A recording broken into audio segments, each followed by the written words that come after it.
Ma prochaine invitée, Mme Annie Pelletier, qui est directrice générale et coordonnatrice des soins à la Maison d'Hélène de Montmagny. Bonjour, Annie. Bonjour. Comment allez-vous? Ça va bien. Ah.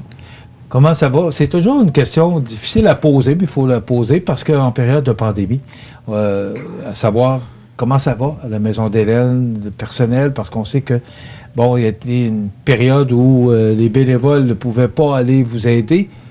Comment ça va, la Maison d'Hélène? Bien, je vous dirais que ça va quand même bien en général. C'est sûr que les bénévoles ne sont pas tous encore réintégrés parce qu'on est prudent quand même. On ne veut pas les mettre en danger non plus. Fait qu'on restreint, on fait ce qu'on peut avec notre petite gang. Si on a besoin, on les interpelle, puis toutes les mesures sont en place de toute façon. Au niveau de l'occupation, ça va bien aussi. Notre taux d'occupation s'est quand même maintenu là, passablement durant la pandémie. Le personnel, écoutez, il tient le coup. J'ai du très bon personnel. Comme je vous dis à chaque entrevue, je suis très fière du personnel qui travaille là. C'est des gens de cœur et on se soutient ensemble. Là, on supporte ça, là, tous ensemble. Puis je pense que ça va quand même bien. C'est sûr qu'au niveau là, du financement, il y a eu une baisse au niveau des dons, mais je pense que c'est un peu normal hein, avec la pandémie. Mais on espère beaucoup que cela puisse redevenir à la normale là, dans les prochains mois. Disons en tout que cas, vous avez le bon média pour le dire. Oui, c'est ça. Puis là, ben, en tout cas, notre fameux Radiodon qui s'en vient en avril aussi. Là, fait que, on a beaucoup d'espoir. Bon. Qu'est-ce que vous avez fait pendant la pandémie parce que vous n'aviez pas de bénévoles? D'abord, c'est combien d'employés la Maison d'Hélène? J'ai 2 employés par quart de 12 heures. Puis des bénévoles aux soins, là. Une bénévole aux soins qui vient durant la journée. Habituellement, c'était des bénévoles aux soins qui venaient de 8h à midi à 4h. Là, on a modulé un peu les heures. Fait que les bénévoles aux soins viennent de 10h à 14h, mais c'est selon les besoins. C'est ça, je vous dis, j'ajuste selon le besoin, tout dépendant de la clientèle qu'on a. C'est des gens plus autonomes, moins autonomes. On s'ajuste, je vous dirais. Là. Puis les bénévoles à l'accueil, la même chose. Là, j'assurais un peu l'accueil des fois pour compenser, là, tout dépendant des situations là, qui arrivaient. Là, mais, et vous parliez de taux d'occupation. Est-ce qu'on peut le connaître, le taux d'occupation? Bien, je vous dirais que nous, depuis l'ouverture de la Maison d'Hélène, notre taux d'occupation est toujours aux alentours de 60 %. Fait que ça s'est pas mal maintenu, je vous dirais. Là. C'est sûr que les dernières statistiques à jour, là, je les ai pas, mais je vous dirais que selon l'occupation, ça s'enligne pas mal pour ça. Est-ce que c'est beaucoup? Est-ce que c'est parce qu'on ne connaît pas tellement, moi je suis bien à l'aise de vous dire que je ne connais pas le secteur, mais est-ce que c'est occupé? Bien, je vous dirais que je pense que pour la région, ici, c'est normal. C'est dans la normalité, en fait, au niveau des besoins des lits en soins PAL. Là, je pense que oui. Je pense qu'on maintient la route en disant ça. Là. Oui. Annie, on s'est parlé au mois d'août, alors ça fait quand même un bon bout de temps. Ça fait longtemps qu'on voulait avoir des nouvelles de vous, d'Hélène. J'ai parlé avec Hélène cette semaine qui me disait qu'elle va très bien, que sa santé va beaucoup mieux. Oui. Parce que la dernière fois qu'elle était venue nous rencontrer ici, là, c'était plus difficile un peu.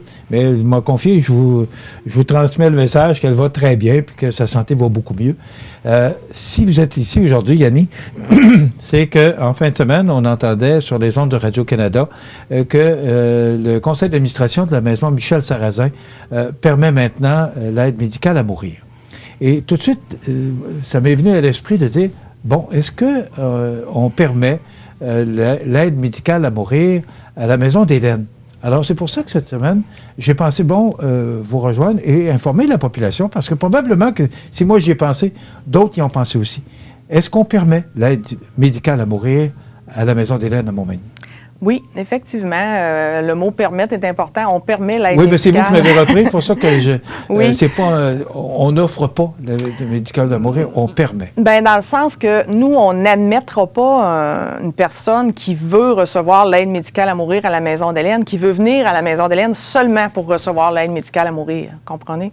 Nous, on permet l'aide médicale à mourir en ce sens que si la personne est admise à la Maison d'Hélène, puis quelques semaines, ou en tout cas durant le séjour qu'elle est admise, manifeste, en tout cas, désire avoir de l'information sur l'aide médicale à mourir, bien écoutez, la personne, on va lui donner l'information sur l'aide médicale à mourir.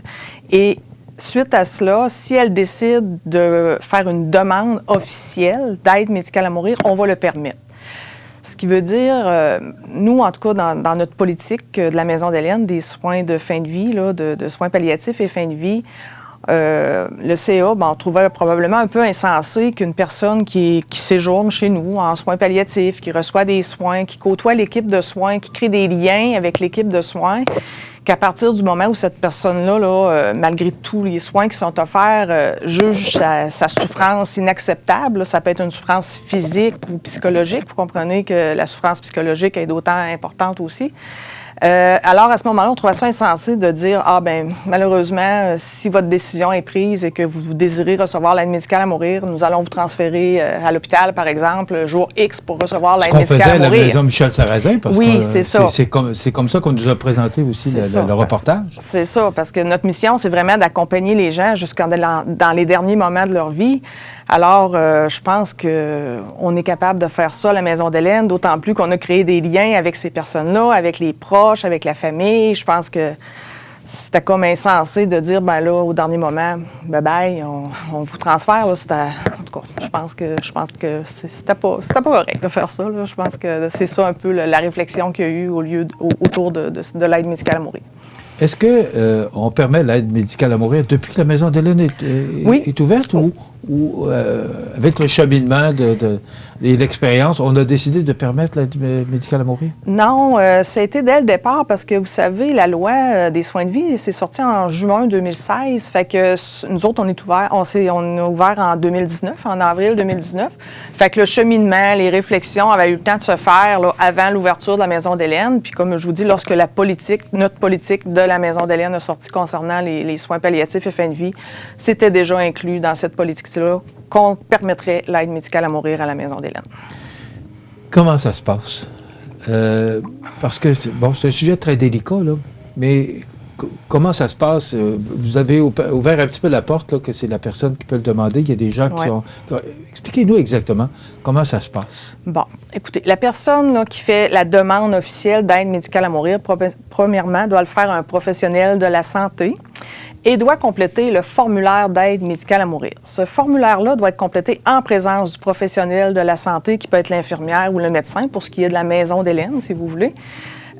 Et il doit avoir 2 témoins indépendants. Ça veut dire que ces 2 témoins indépendants-là ne doivent avoir aucun avantage en lien avec la mort de la personne en question. Fait que c'est des témoins indépendants. Ça peut être un voisin, ça peut être une connaissance, mais habituellement, personne qui a un lien là, significatif qui pourrait avoir un avantage de la mort de la personne, si vous voulez. Et c'est sûr que le médecin, quand il reçoit la demande d'aide médicale à mourir, il va avoir une longue discussion avec le patient. Là, hein? On ne dit pas oui comme ça. Là, hein? Je veux dire, il y a un cheminement là-dedans. Là. Ben oui, c'est sûr. Puis ils mettent plein de choses sur la table. Ils veulent comprendre, ils expliquent. Bon, en tout cas, c'est un long processus. Puis il y a quand même un délai de 10 jours entre la demande d'aide médicale à mourir et la journée où la personne la reçoit. Et ça l'exclut la journée de la demande et la journée que la personne le reçoit. Fait qu'il y a comme la journée que la personne le demande, il y a un 10 jours, puis après ça, la personne la reçoit.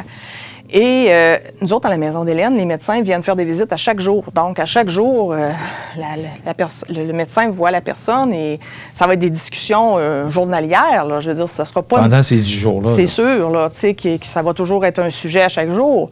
Et la personne peut en tout temps changer d'idée, refuser, jusqu'au moment de l'injection en tant que telle. Vous comprendrez qu'à partir du moment que le médecin commence à injecter, bien là, c'est plus possible. Mais il y a toujours moyen de dire « Ah, j'ai changé d'idée, je veux plus. » là. Puis c'est sûr que, tu sais, au niveau du suivi, le médecin tient compte des proches, de la famille, s'ils ont besoin de soutien psychosocial, peu importe, spirituel, social, bien, on enclenche le processus, on fait des demandes au niveau des intervenants sociaux si on en a besoin. On y va selon la situation, là, puis le suivi se fait durant le temps de le 10 jours, se fait la journée de l'aide médicale à mourir. On a toujours un intervenant social sur place parce qu'on ne sait jamais, des fois, les réactions des proches. Des fois, on pense, ils ont bien compris, c'est accepté, mais quand ça arrive, des fois, ça peut arriver, il peut arriver toutes sortes de choses. Puis après, s'il y a un besoin aussi de suivi après, on fait les références nécessaires, dans le fond, là, au guichet d'accès, là, au niveau du 6 Chaudière-Appalaches, puis ils peuvent avoir des intervenants qui les rencontrent après, là, sur rendez-vous aussi. Il y a beaucoup d'encadrement. Oui, c'est très encadré, là. Puis la personne qui fait la demande, bien, il y a des critères précis à respecter. Le médecin, il y a quand même là, une bonne évaluation à faire. Puis il y a toujours l'évaluation de 2 médecins. Hein. C'est pas juste un médecin qui évalue la demande, c'est 2 médecins. Puis ça, c'est encore là, c'est comme un filet de sécurité encore pour s'assurer qu'il y a quand même 2 avis médicaux qui sont donnés et qui sont considérés, qui considèrent cette demande-là pour analyser si la personne est vraiment apte à recevoir l'aide médicale à mourir. Mais à partir du moment où on va à la maison d'Hélène, est-ce que c'est pas, parce qu'on le dit, soins palliatifs en fin de vie, c'est certain que la personne, c'est peu probable qu'elle ressorte de la maison d'Hélène, à moins d'un miracle. Là. Bien, ça l'arrive. Ah oui? Bien, écoutez, c'est que nous, on ne fait pas juste des soins palliatifs et fin de vie, on fait du répit et de l'ajustement de médication. Fait que la personne qui arrive, qui est admise à la maison d'Hélène, en répit ou en ajustement de médication, ça se peut très bien qu'elle ressorte puis qu'elle revienne 1 mois, 2 mois après, là, tu sais. Fait qu'il y a cette portion de soins-là qui est offerte, puis il y a l'autre portion qu'une personne qui rentre en soins palliatifs et fin de vie officiellement, là, avec un pronostic sombre, là, avec une fin de vie imminente ou prévisible, si on veut dire, bien, c'est sûr que ça va finir comme ça, là, c'est sûr. Là. Quand vous parlez de médication, expliquez-nous un peu, parce que le volet soins palliatifs, mais l'autre volet, expliquez-nous un peu qu'est-ce qu'une personne peut aller faire chez vous pour, au soin de... En ajustement de médication, par exemple? Voilà, c'est ça que je cherche. Bien, écoutez, tu sais, des fois, il y a des gens qui ont des nausées, qui ont des problèmes liés aux soins palliatifs, là, douleurs, nausées. Et ces problèmes-là, pour une personne qui est chez elle, des fois, c'est dur à ajuster parce que, bon, premièrement, apprends-tu ses médicaments comme il faut? C'est-tu le bon dosage? Fait que c'est dur de voir ça quand la personne est chez eux puis que nous autres, on est à l'extérieur. Tandis que quand on l'a à l'intérieur de nos murs, bien, notre personnel infirmier, il évalue chaque jour, le médecin passe à chaque jour, puis là, on fait nos petits ajustements. Puis ça finit que habituellement, on peut trouver quand même un certain confort. Dans le fond, trouver, leur apporter le confort nécessaire pour qu'ils soient bien stables et qu'ils puissent retourner à la maison. En ajustant la médication, par exemple. Le répit, ça, c'est plus pour les membres de la famille. Si, exemple, c'est un couple, puis que la madame ou le monsieur, ou l'autre, devient épuisé, parce que, ça ne veut pas, hein, c'est quand même prenant de prendre soin de quelqu'un à la maison. Bien, des fois, un petit 2 semaines, là, pour se retaper, comme on dirait, pour se reprendre en main, puis être capable d'aller faire ses petites commissions, puis de voir des gens, puis de se ressourcer, bien, ça permet à la personne, après ça, de retourner chez elle, puis de refaire un autre petit bout à la maison, puis...